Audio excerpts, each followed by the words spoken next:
Hello friends, special food with आरतीमध्ये तुमचं मनापासून स्वागत. तर आता संक्रांत आली आहे म्हणल्यानंतर तिळगुळाचे लाडू, तिळगुळाची चिक्की असे बरेच पदार्थ सगळेजण करतात. तर मी पण ट्राय केले. पण याच्यामध्ये काय चुका होतात ते तुम्हाला मी सांगणार आहे. तर नक्की व्हिडिओ शेवटपर्यंत बघा. तर चिक्की करण्यासाठी मी 1 वाटी तीळ आणि 1 वाटी गूळ आणि 1 चमचा फक्त तूप लागणार आहे आपल्याला. तर तीळ छान मध्यम आचेवर आपण छान कुरकुरीत आणि फुलेपर्यंत भाजून घ्यायचं. जास्त करपवायचं नाही आहे आणि जास्त लाल पण करायचं नाही आहे.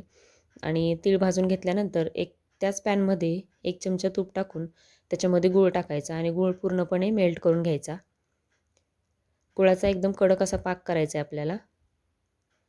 गूळ मेल्ट होत आला की आपला पाक चेक करायचा. वाटीमध्ये पाणी घेऊन त्याच्यामध्ये गुळाचे 2-4 थेंब टाकून घ्यायचे आणि ते छान असे कडक झाले किंवा एकसारखा गोळा तयार झाला. वाटीमध्ये टाकल्यानंतर त्याचा आवाज येतो. जर तसा पाक तयार झाला नाही तर परत 2 ते 3 मिनिटं आपण हे पाक शिजवून घ्यायचा. तर इथं तुम्ही बघू शकता पाक आपला एकदम छान तयार झालेला आहे. अशा पद्धतीचा पाक तयार झाला गुळाचा, की चिक्की छान कुरकुरीत होते आणि छान म्हणजे एकसारखी पसरवता येते आपल्याला.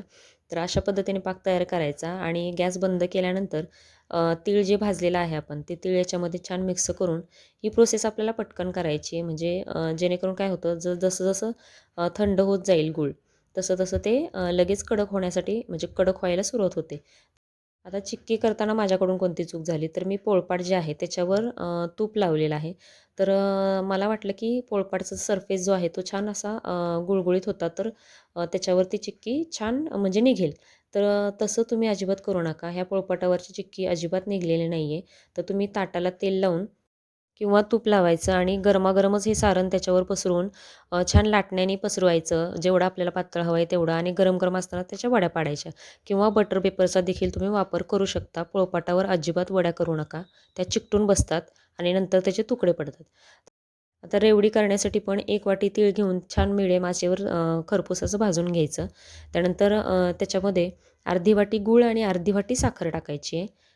आता अर्धी वाटी गूळ आणि साखर टाकताना इथे एक मिस्टेक झाली माझ्याकडून. जेव्हा आपण गूळ आणि साखर मेल्ट करतो, त तर त्याच्यामध्ये लगेचच म्हणजे ज्यावेळेस आपण पॅनमध्ये गूळ आणि साखर टाकतो, तर लगेचच मेल्ट व्हायच्या आधी आपण ह्याच्यामध्ये अर्धी वाटी पाणी टाकायचं असतं. तर माझ्याकडून काय झालं, थोडासा गूळ मेल्ट व्हायला सुरुवात झाली.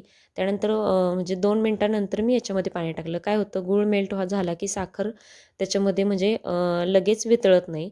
ती तशीच राहते शेवटपर्यंत.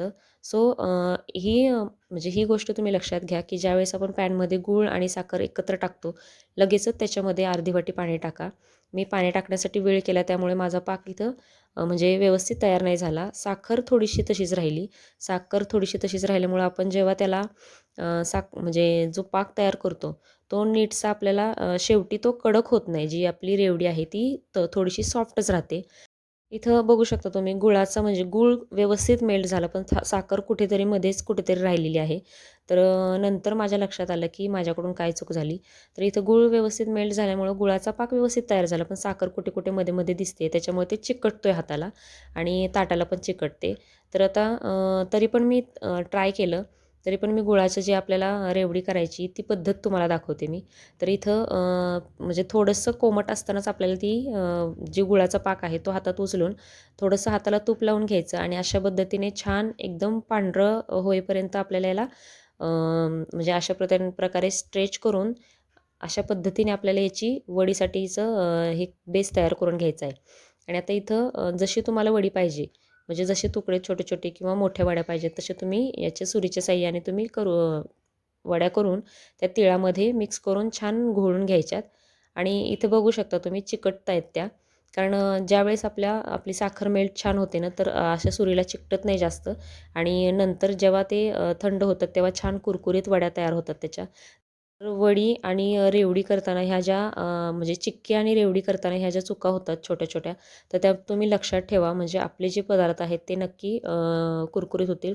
वडी खूप छान झाली म्हणजे कुरकुरीत झाली, पण ती पाटाला चिटकल्यामुळं त्याचे म्हणजे एकसारखे मला काप करता नाही आले. तुकडे पडले त्याचे. कारण ती डिमोल्ड करताना खूप त्रास झाला. कारण सुरीने आणि उलटण्याने मी त्याला खरडून काढलं. तर ह्या चुका टाळा आणि अशा पद्धतीने ह्या प्रमाणात तुम्ही म्हणजे रेवडी आणि चिक्की करू शकता. म्हणजे चिक्की खूप छान आणि कुरकुरीत झाली आहे.